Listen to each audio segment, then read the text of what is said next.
Alrighty, boys, we're ready to start this. So I know we don't have video today, but that's okay. So thank you so much for joining us today, Christian. This is episode number 4 of the Conquest Cars podcast. Today we're going to be talking about everything leasing, Toyotas, getting your insight as one of the top guys. Let the people know who you are. Introduce yourself, my friend.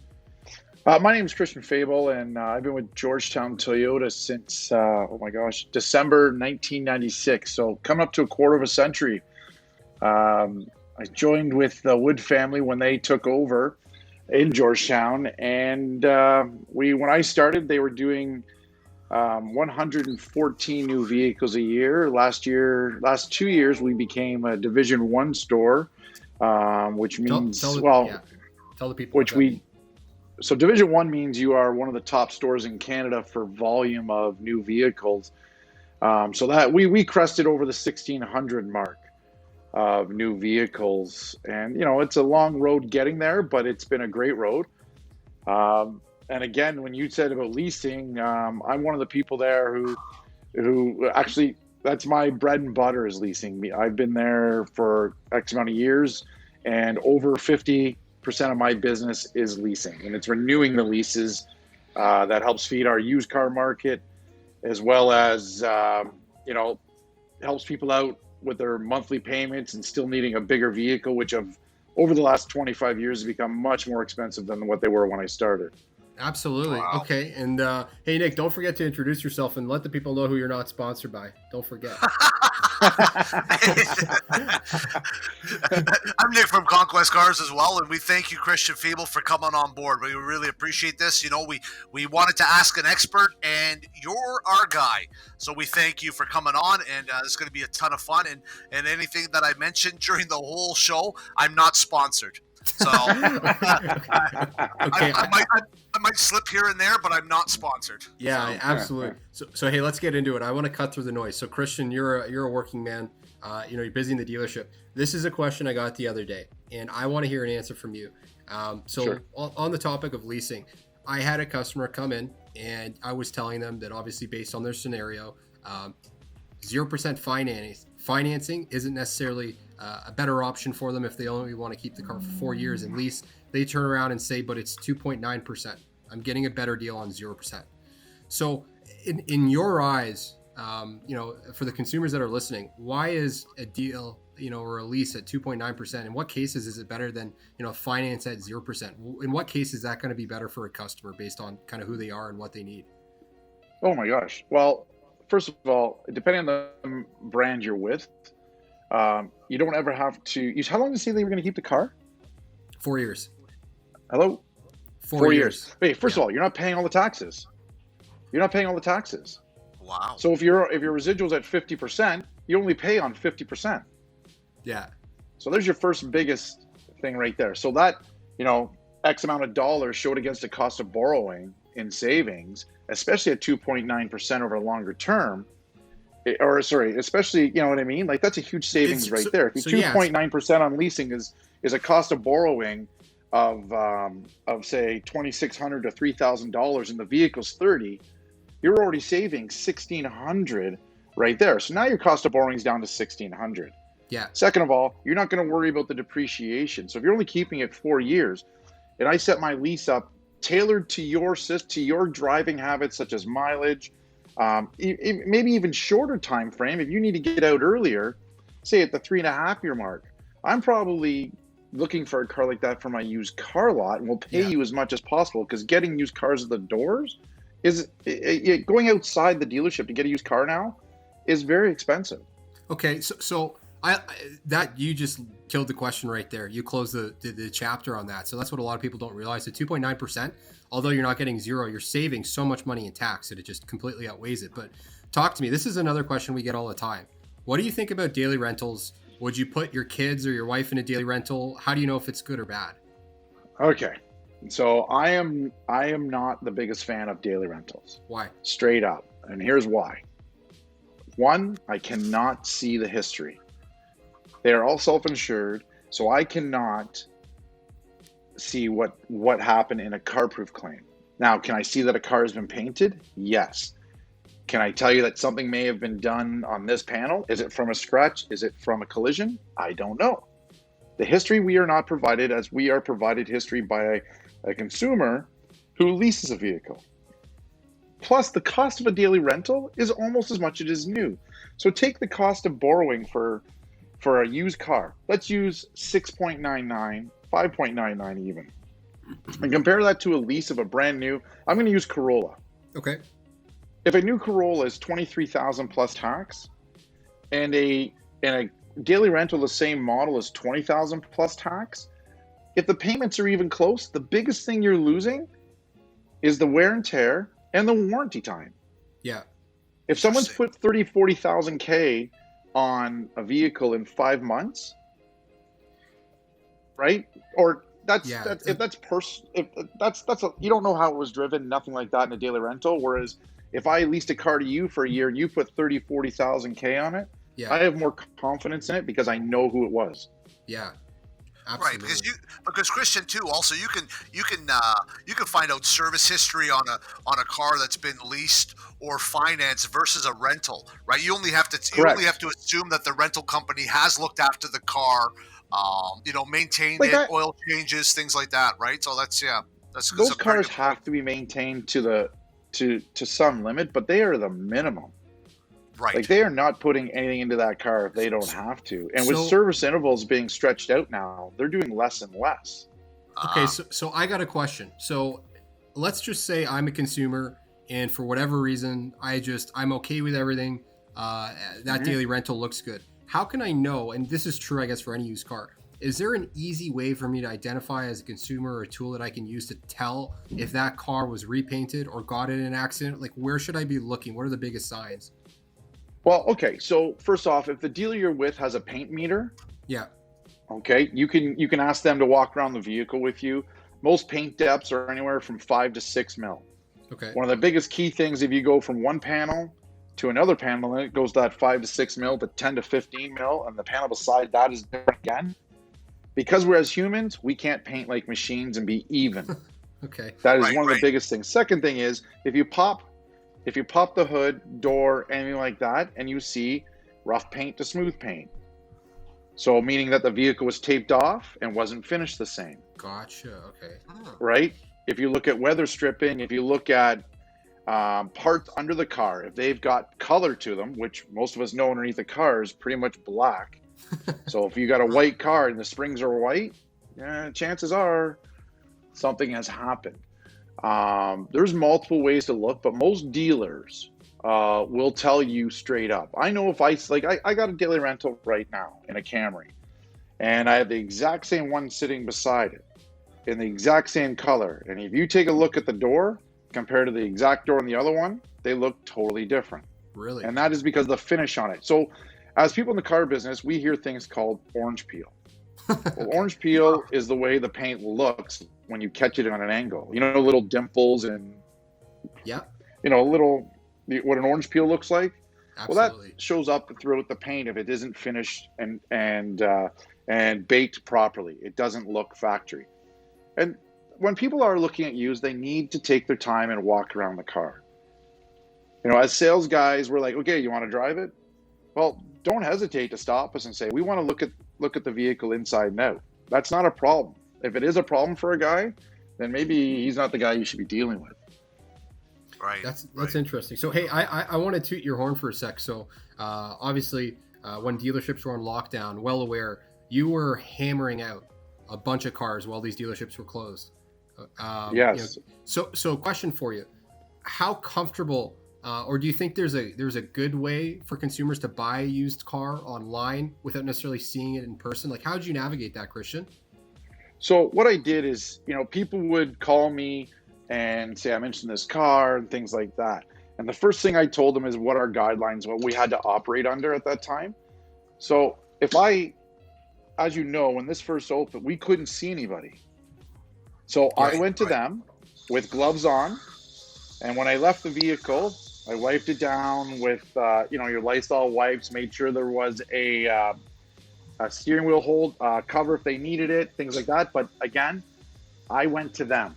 Gotcha. I didn't want anybody to feel any pressure, nothing like that. And some of them I did FaceTime. I'd walk around the car, and I pointed out what I thought was a what is it? Not a pockmark, but Jesus Murphy, I'm lost for words. Not a misprint, but a mark on the vehicle. Sure, yeah. So, like, I give an example of I had a gentleman who was very particular, and there was a dent in the bottom of the door. I showed it to him directly. He goes, I think your dent guy could get that out. And I said, you know what? That is not a problem. Before I bring it to you, I will let him have a peek at it because I need to get it done for my lot anyway. Yeah. And then I showed him a light scratch on the bumper. And you know what the thing for me, and he was one of my first that I did during that, and it was a Highlander.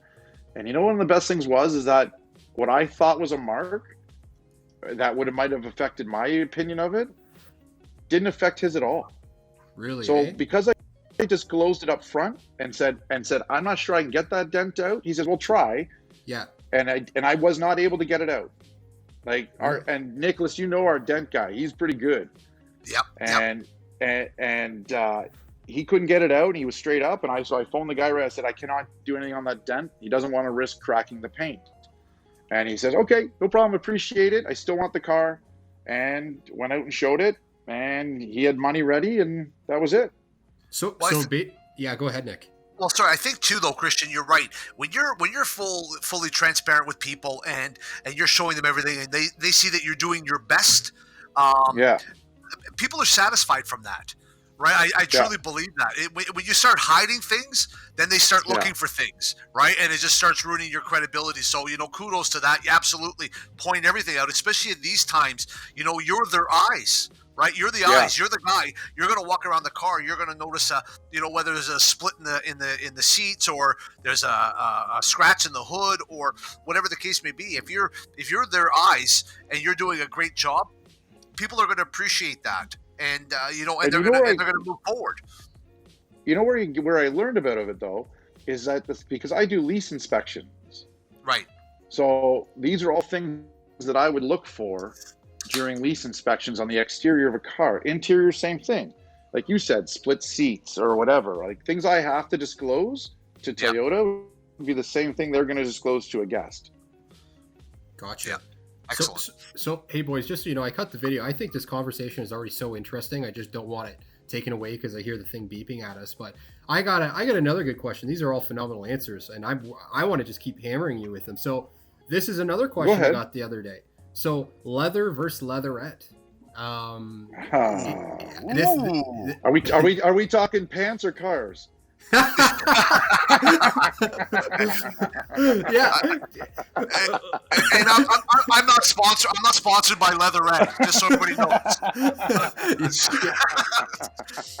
Yeah, for the brand name out there, but so hear me out. We got a question the other day, and it was a customer, and they were saying, is it real leather or leatherette? So obviously you have your feelings about daily rentals, but what do you think about those two? If I were to ask you, is one better than the other? Is it worth the upgrade? Okay, so at the Total World, we call it soft tex.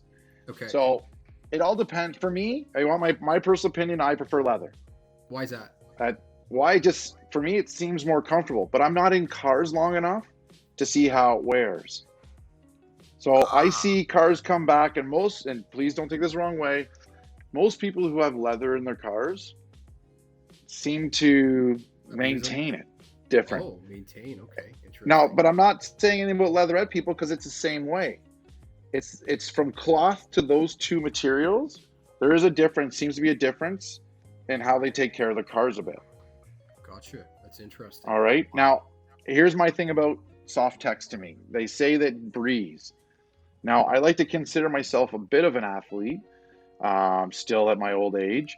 And I'll tell you, I sweat in my lower back way more sitting in a leatherette vehicle than I do in a leather vehicle. Really? Wow. And I don't mean the leather vehicle I'm driving has air conditioned seats or anything, because the leatherette vehicles, such as the RAV4s and things like that, have air conditioned seats. So question, Christian, have you ever used that to close a deal, to upsell somebody on real leather? Say my back gets sweaty with leatherette? No, I don't discuss my personal sweat. But unless you sold more than one car. Yeah, exactly. If they asked me the question, like if they told me, like, it's a guy, say, from my mountain biking, Yeah. that said, "Hey man, like, what's with this stuff?" And I said, "Well, they say it breathes better, but I don't think it does. Is it easy to clean? 100% leatherette is wicked to clean. Yeah. But Yeah. Right. I'm just talking a personal preference here. There's another side to this. There's another side to this. I'm sorry, and that is the environmental side. Okay. So no cows were killed, no animals were used in the soft techs side of that. So if people are buying hybrids or people are buying it with the least amount of footprint, our Toyota Softex interiors would be even better. That's an interesting angle. So question for you, and this is something that's interesting for me because obviously working at a Chevrolet dealership, well, there was that credit. We had Bolt customers come all the way out of the woodwork, right? Everybody wanted an EV car. I'm assuming because Prius has such a strong lineage, you guys still have a heavy amount of customers coming in looking for that, and obviously that's a top of mind consideration that it's environmentally friendly and good on battery and charge and economical, right? More than you would believe. If they come in looking for that, and I let them tell me what they want, and I just basically get it for them, because there's no way that I'm going to know as much as about what they're looking for as they do, especially when it comes to people who are multiple hybrids. Really, eh? Right. I have a guest who has literally hit. He's one of my greatest customers, but his first Prius, and he's an ex-pilot. We had a flight plan because he came with me on the dealer trade. He had a binder set up, everything, and that's what he called it. It was his flight plan. And to this day, he has one for each of his hybrids. And we're talking, they're now into the Prius Prime and a RAV4 hybrid.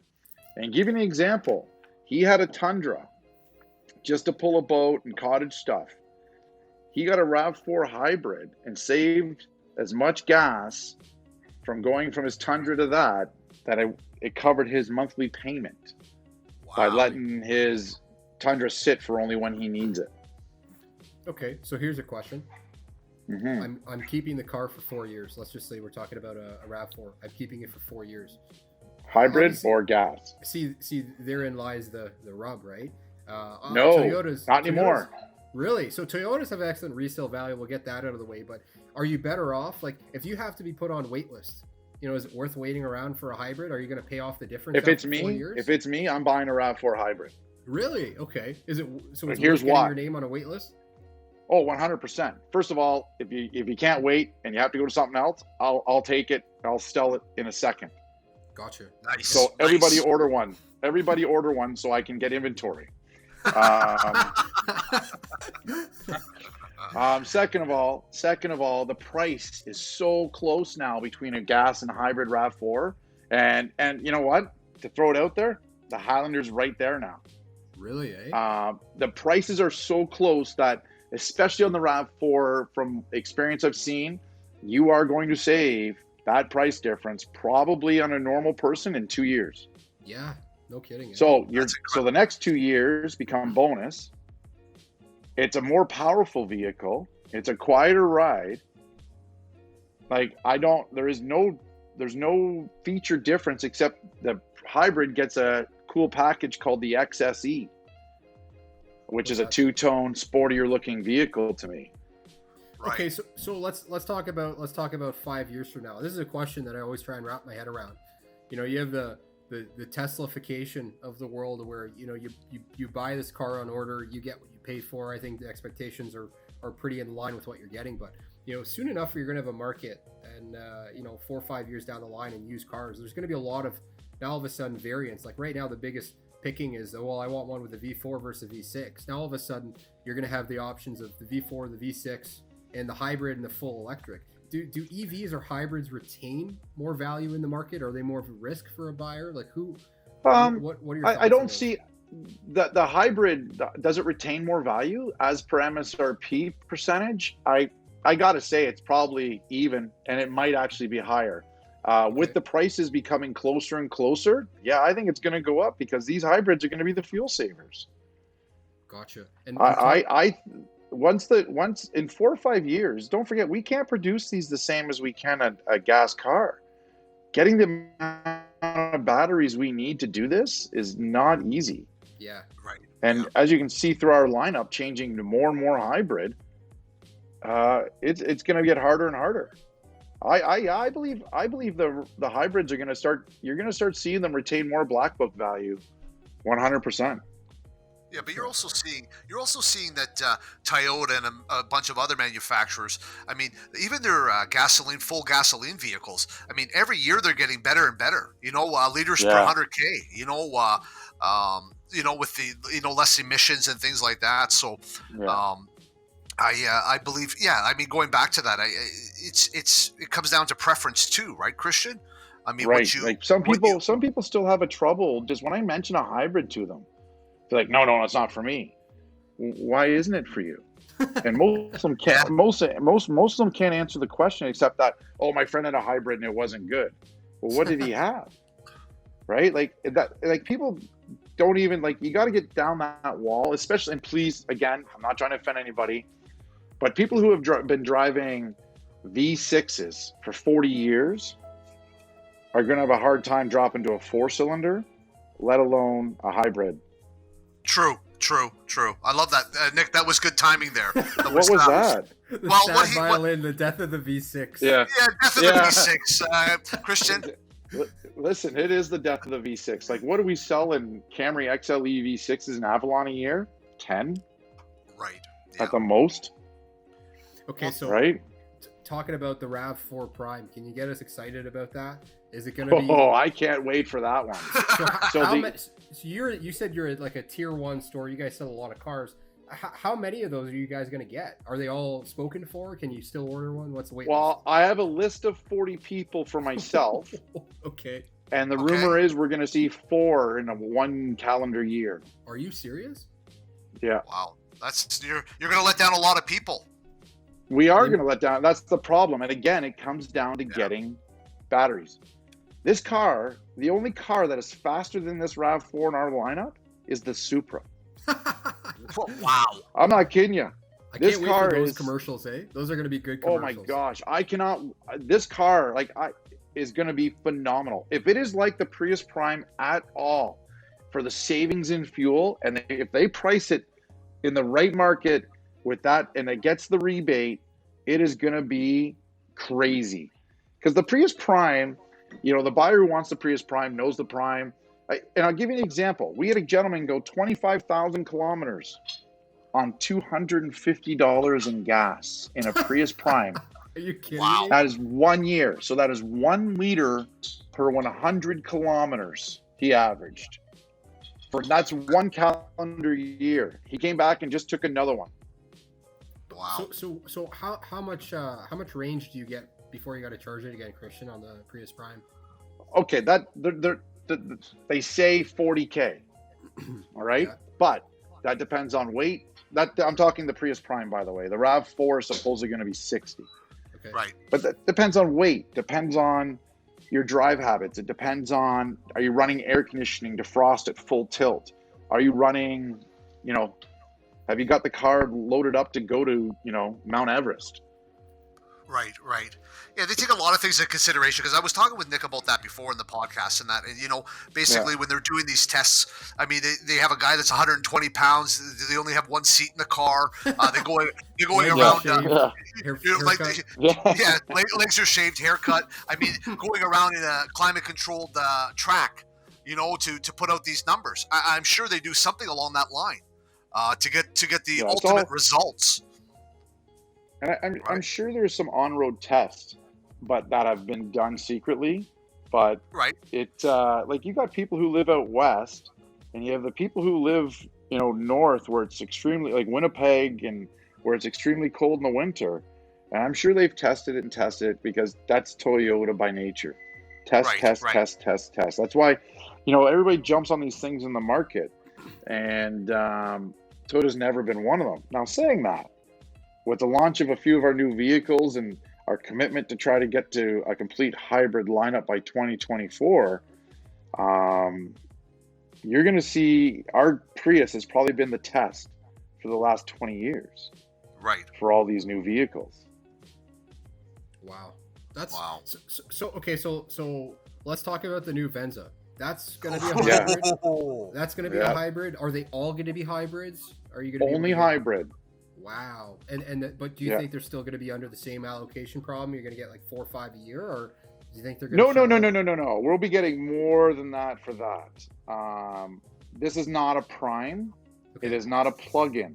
So Right. it's be one of the biggest benefits of the Venza, right? As is with any of our hybrid models. You don't have to plug them in. They recharge. And now how do they recharge? It's through regenerative braking. So some of your cars at Chev, you have to turn on regen. Our cars are strictly regen right out of the box. And depending on how you drive, like there's hybrid experts who tell you how to drive, rabbit driving, and there's all sorts of things. But if you drive to conditions and you drive how you drive through the pedal, the car does what you're telling it to do. So don't overthink a hybrid. Just drive and let it do its job, and it'll save you. So do you think you're going to steal some clientele from Lexus on that Venza? Yeah, I'd love to say yes, but they do have the RX 350. It's twice the dollars, but some people who want a Lexus, it's going to have the big screen. So on the top end. So yeah, we might get some people. But the Venza's always had a cult following, though, Christian. Oh, right? yeah. And I know a lot of people were disappointed the last year. I think 2016, was it? Yeah. And I'm telling you, as soon as we get a Venza used right now, they don't last long. Right. They are gone. And It's the perfect size. It is. It fits right between the RAV4 and Highlander. And when I first started selling Venza, everybody thought it was going to take away from the Highlander. It took more away from the RAV. We were 50-50 Venza to RAV. Wow. It was unbelievable. Yet the Venza was almost the same size as a Highlander inside. Yeah. That's, so this new one, I haven't seen it doesn't look that much bigger. That's the crazy thing to me. I've never been inside one. I've already seen the photos, but that's impressive to hear. A lot of car companies I find nowadays, their footprint is the same as a lot of the other, like take the RAV4 again, for example. The footprint's almost the same as the previous model, but the interior space has grown exponentially. How are they doing that? How are they pulling that off? Well, the new TGNA, so the Toyota Global new architect, is really working for allow us to adjust through multiple lines. So we could take a Camry and change that architect into a RAV and use the same sort of scenarios, such as, higher strength steel, different insulation so it becomes thinner. The car is becoming lighter and quieter and bigger room inside. Adjustments of seat angles. We talk in millimeters in cars. Well, customers talk in how they feel. Well, that extra couple millimeters is making people feel way bigger inside. And I agree with it. I'm not a small guy. And if I was to sit side by side in some vehicles, I'd be touching Nicholas's shoulder if him and I are in the car. See, that's why we turned video off today. Yeah, that's why we turned the video off today, right? I'm wearing my favorite red. Yeah, but yours is a tank top. Oh yeah, well, I was told that we're going to be doing video, so I did wear my Dr. Pepper tank top from 1978. So and again, I'm not sponsored by Dr. Pepper. I don't want anybody thinking that's going on. Hey, Christian, also heard too that the new Sienna is going to be coming out in a hybrid. And again, just like your last question, Nick, it is only hybrid. And it's still, by the way, sorry, let's kick back to a Venza for a second, not to cut you out. Venza's only coming all-wheel drive. All-wheel drive hybrid. That's the only way they're sending this out this time around. Only way they're sending it out, okay? Wow. And it's electronic. So once it feels the slipping, then it shoves back. Now, why am I pointing this out? Because there's no drive shaft from the center differential and things like that to the back. So that saves in weight. The same way hybrid RAV4s, Highlanders, and the new Sienna are going to work. And that's how they make it happen. Question here is Honda going to have a comparable vehicle to the Venza? Have they ever had one? especially Well, now I with the think that's what the hybrid. Passport is. I think the Passport's trying to represent that. So it's not, Highlander. What's their bigger one? I forget now for some Pilot. reason. Pilot. Pilot. The Pilot. So Yeah. you got Highlander and Pilot, and then you'll have Passport and Venza probably. Right. And Right. So, have that you ever Passport lost isn't cheap. Yeah, I was gonna say, have you ever lost? I a have customer lost to a the couple. I have Passport? lost a couple deals to the Passport just because the customer felt more comfortable in the size. There's Right. again, like I said, customers talking feelings, and I can't. Sometimes I can point out things that might be different, but a lot of it is getting behind the wheel and see how you feel. Yeah. Yeah. True. That's interesting. Yeah. So here's I'm gonna throw it at you too. So obviously you just nailed something. Every vehicle is slightly different, but is there something that Toyota does, not to bash Honda, but something that Toyota does inherently better than Honda? I think the interiors were not as What about- plasticky. Really? But what are we Yeah, talking I about? find I Like the find infotainment dashes and switches, not infotainment. I don't like some of their infotainment because of the double levels and like example. I don't agree with their blind spot system. So it turns on a mirror, so you have to look on a screen. Yeah. You don't look at your mirror for your signal. You look at a screen, and it's only one-sided. So That's if, crazy. if you're on the highway, it only gives you the right side for your blind spot. If you're in a Toyota, Yeah, no, you're saying I heard pretty much all that, but the blind spot, yeah, it's stupid. You got to look at your center screen, like it feels like a distraction rather than a driver aid. well, I I don't think get it is supposed to be a driver's aid. It's just a matter that you dip your eyes down and away from what you're looking at. I just, Right. it just is not for me. I still back up with my mirrors. Some guys, the young guys in our team make fun of me. Yeah, but you know what? It's still I something drive a you're used Tundra. to. You know? 100%. I was taught to drive by my mirrors. I hope they don't teach kids to drive by a camera. It doesn't show you Wow. what's beside you. It might show you I the think- lines, but if you I make a think that's mistake, coming. it doesn't show you what's beside you. Yeah. Yeah. No, you're right. I use the backup camera to find out how close I am. That's about it. But I'm always looking around. Well, especially I'm always especially looking with a vehicle that's got to drop. Yeah, well, if you got to drop a tailgate or open a hatch, then 100% you need the room. Yeah. Yeah, like I Right? find the cameras, quite honestly, and it's funny because I'm a younger guy. I would consider myself to be more technically inclined, but I swear to God, when you're looking at a backup camera, even with those lines, it's almost like it's harder to orient. Like it's just as easy to look out the mirror. The only reason I like it is because you get to see if you're backing up, you're in a driveway, you're not going to kiss the other car. That's pretty much it. Yeah. Like, Yeah, 100. That's what I use it for too, especially if it's like I got a Civic or something behind me and I'm in a Tundra. I can't see the hood sometimes in my mirrors. Like car's thinner than my truck itself. So that's when I use the cameras to check the distance. okay, so let's talk about trucks. So you're talking about the Yes. Tundra. Correct me if I'm wrong. Maybe I'm being ignorant. Why haven't we seen a hybrid version of the trucks, or why do I not hear more about that? Again, if you're talking Toyota itself, you're going to look at testing. I'm not saying it's not coming. I'm not saying that we didn't have something, if you wanted to Google, called A-BAT. That was brought out probably 15 years ago now as a concept, and might give you a look into what they're looking at. Right. I personally think you might see the Tacoma go first. Huh. Really? Eh? Why is that? yeah, Is it because they're going to focus on like a city buyer, like the urban younger demographic? The urban guy who is a guy like me. So I drive a Tundra and it sees hockey equipment, mountain bikes, and ski equipment. So it doesn't really get worked. So a Tacoma would be good for a guy like me. Do I go downtown a bit every once in a while? Yes. So for parking, 100% Tacoma again. Yeah. But again, us sporty guys need the ability to tow every once in a while. We do put a little bit of weight to do stuff around our urban homes. Things like that. I think the Tacoma will go first. Excellent.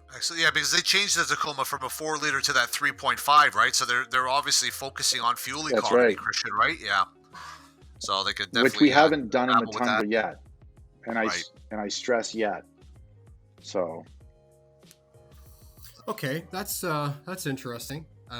For a full size truck, yeah. Like, so what do you think about the Tesla truck? Do you think they're gonna, like, is that gonna be what it's cracked up to be? Do you think you're gonna have a lot of, like, obviously there's not really any EV cars, but do you think that's a totally different buyer? Do you think a Toyota buyer necessarily becomes a, a Tesla buyer? Like, how do you cross that bridge?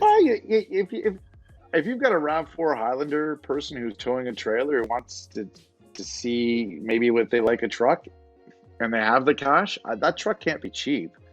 I know the base model they're saying is going to be decent, but I still foresee that truck being a lot more loaded up the way most truck guys would want it. Like, how many of us sell a base truck anymore? Yeah, true. I mean, None really. they have them. They are available, but I mean, everybody wants a few goodies, right, Christian? And they're moving up packages all the time. That's right. Okay. So when it comes to the electrification, it still only represents a very small part of the market. Like, we're talking a lot of hybrid here. In a hybrid, unplug-in hybrid, like the Prius, the RAV4 hybrid, and the Honda hybrid, they're tenfold more important right now to me as a salesperson than the electrification part. The electrification part is coming, but really it only represents 1% of our market, maybe 2%. Right. So the people who want them are going to get one of those. So is it going to be my I have a question. car? I hope so. Is there ones that are longer range that I have? 100%. So let's talk about, though, in a perfect world. Hello? Can you hear me? Can you guys? I can hear you. Yeah. Yeah, I got you. Awesome. Yeah. Sorry, boys. I plugged the headphones in here. The conversation was so good. Like I said, the batteries. But okay. So let's assume you got a perfect world. Every driveway has a plug-in hybrid. Christian, you probably know this better than I do. But do you think our infrastructure is there? Like, they literally tell us. My sales manager jokes about 100% not. So yeah. wait, Christian, don't answer right away. Let me put on a little bit of sizzle, but I was laughing because here's the good joke that he says. He says, if they tell us you can't even run your air conditioners in the summertime at the same time on a hot day, how is everybody going to have their cars charging overnight? 2 cars per driveway. You're going to blow up the whole city, especially in the summertime. Like, that'd be crazy. So what do you think we need to do? Well, it doesn't use as much energy as an air conditioner. But he's right in his saying. You're pulling more. And if everybody's doing the 210s or whatever they are, the rapid chargers, 100% you're pulling tons of energy. Truthfully, with our plugins, don't worry about it. Just plug it in. If it's 5 hours, and you plug it in when you're sleeping. Yeah. And if it runs out, our plugins run out as you're driving, they turn back into a normal Prius or a normal hybrid and start regenning themselves anyway. So I got a question for you here. So if you're talking about like a hybrid, so congratulations, you shook my hand. We just bought the RAV4 Prime. Let's fast forward. I'm the lucky one of 5. How do you go about getting that plug set up? Do you go is there a company that refers you, or you refer a company? Like, how does that work? Where do you set it up in your garage? Do you have to drill holes? Like, what extra cost is that? You know what? I don't know anybody who has actually set up for our primes the high-end charger. We put one in at the dealership for our guests to use while they're there for service or something like along those lines. That was a little bit different because it was on a tower and stuff. But from what I guess now, there is, unfortunately, no more rebates from the government regarding that. But I think electricians, if they got to bring, it all depends on where your power is and where they have to trace it through. So yes, I would believe there's going to be holes drilled. Yes, it's going to be a cost, and I'm going to guess at a couple grand. And yes, now this is important. If you show your house and that charger is attached to the wall, say goodbye to it, because it's going with it. Really, eh? Yeah, I've had two people I know that sold their houses with Teslas and had to give back the Tesla charger. Really? Wow. I don't know why the real estate agents wouldn't warn them. And I just when you just asked me that question, it rang a bell with me. So what do you mean by give it back? Like you have to. Well, they uninstalled it to take their car charger with them to their new home. was right? That They left the plug. They left it finished well and plug in place and things like that. But they went. There was a car charger here. Where is it? It was part of the house because it was attached, right? Yeah, they left the hot tub, but they took the electric. That's right, car charger, exactly. Yeah, they got them. Yeah, it's Exactly. left the washer and dryer. Yeah, exactly. Oh. Okay, so you touched upon driver's aids, and you don't need mirrors and all that. Do you think you're still going to be selling cars when they're driving themselves? Like, apparently, from the great. Wait, are you trying to date me here, or no, what? No. I'm trying to figure out how close we are. So Hey, Christian made it clear that he's an athlete, so he'll be around. He's going to be around for this. Right at the beginning, I learned two things. You started selling cars. Was it 1996? Oh, I know that was my no. I actually started in '94. 94, and then 96 you got the key to the city of Georgetown. Is that correct? Oh yeah, I'm a longtime Georgetown resident, so there you go. But okay, so talk to me. If a car is going to be driving on its own, like GM, as far as I've heard, they have the technology, but it's almost like a game of chicken between manufacturers. Nobody necessarily wants to say that they're level 5 autonomy of the 5 levels, because all that does is open them up to jurisdiction, to writing the law of deciding the legalities of it. If somebody's in an accident, I don't think that's there yet, but is the technology? Do you think that technology is secretly there? They just haven't turned it on. yeah, I think it's closer than we all think.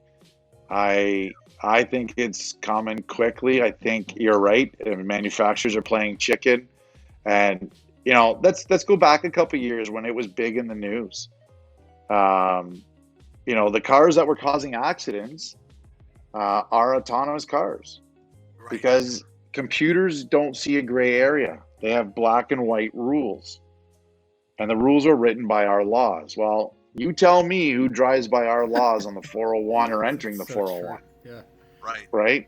So that's like we're getting to levels. We're talking about things that drones delivering pizza. How far is that away? Yeah. I'm not trying to be funny, but the technology for people, like, okay, let's take that technology. Tesla already has a car that'll unpark itself and come get you. That seeing that in real life, that's like a mic drop in real life, eh? When you see somebody, It do is that, like it's someone unbelievable. reinvented Knight Rider.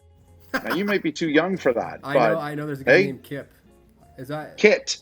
Okay, come on. Kit was the car. Oh, okay. That's right.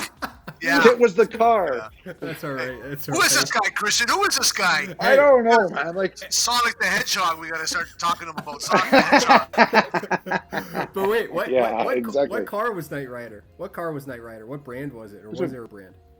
I don't want to say the brand because I don't want to plug them. It was a GMC. I don't want to think people wasn't think I'm sponsored. It was. No, it was. I believe it was a Firebird. Wasn't it a It Firebird? was a Firebird. Yeah. Yeah, it was a Pontiac Firebird. Again, if we're wrong, please, our listeners, you can correct us anytime. Yeah. We don't want to say chefs because we don't think people were sponsored. Yeah, we're not sponsored. We're not sponsored. Yeah. No. we're only sponsored. We're not even sponsored by Toyota. We're sponsored by Christian today. He's sponsored. Yeah, our exactly. efforts. Thanks, Christian. And by the way, And he guys, doesn't pay much. hey, but good news for all the listeners today. Christian's told us one lucky winner is going to be getting a RAV4 Prime for free. Yeah. And then Christian will have to move into their house for the rest of their life. Yeah, but Charger comes separately. It doesn't come with it. You got to pay $45,000 for it. Yeah, it comes with me. Awesome. So, Awesome. but hold on, Sorry, guys. going back to track here. Like, if we're talking about like an autonomous car, probably the most important thing I've seen, even in 2020, I feel like most brands have made a commitment on the base level. They have forward collision braking or forward pedestrian braking. Is that just going to be the new standard for pretty much all cars going forward? Like, in my opinion, for 100%. Like, cars 100%. Yeah, go ahead. These new safety systems and Toyota Safety Sense 2 is already kicking it up to cyclists, to low light pedestrian sensing, things like that. We still have to drive though. Like these things are there for when you are not. So as of now. I have a question. So Yeah. Talking about these cars, I found it was really, 2-3 years ago I was using, and this was probably like a 2018, right? I was using the, driving downtown Toronto, and I had the lane adjustment, right? The lane keep assist. Right. It was trying to pull me into the street tracks. Is like driving in, again, rules in a computer. Yeah. Right. So how does it differ from lane? It can't see tracks. It only can see lanes. So it's taking you to the safest, what it feels is the safest lane, or what you're trying to leave a lane, and it's saying, whoa, you're not signaling. You should be staying in this safe lane that you're in. Yeah. Interesting food for thought, but yeah, you know what? I guess we'll see. And you know what? I got to say though, Christian, this has been a lot of fun. You have a lot of good answers. No problem. We're closing in on the 47-minute mark. To keep it concise and to keep people on the okay. toes, Let's do it again sometime. We can take the topic to elsewhere, whatever you want. Just I'll be glad to come out and sponsor you guys again. Hey, your tank top's in the mail, right? Yeah. Thanks, buddy. You get free 1978. What are the jeans you like? We collect. What are the jeans? Red lines. Yeah, red lines. Red lines in Jordache. Fancy, yeah. Jordache. That was what I'm thinking of. Nick, Jordache was a brand back in the 80s that. All right. Okay. All right. Okay. Well. Yeah. Hey, listen. Final plug here, Christian. All right, guys. I really appreciate you inviting me out to this. Yeah, absolutely. So we're gonna have. Yeah, Christian, we're going to have all your details, of course, are on the site. We're going to set up a couple more Toyota pages, so those who are listening that have questions, by all means, guys, reach out to Christian. We'll have all of his info, his phone number in the description. Nick, do you have any final thoughts here? No, listen again. We thank you all for listening. Christian, we thank you so much for taking the time out after your busy day, and we appreciate this, and we look forward to speaking with you again. And we thank our listeners. We appreciate you. Absolutely. Christian, Well, I thank you, listeners, and if any of them have any questions, you can reach me anytime. Christian, Georgetown Toyota. Absolutely. Thanks, Christian. Alrighty, guys. Thanks, and I guess we'll see you in the next one.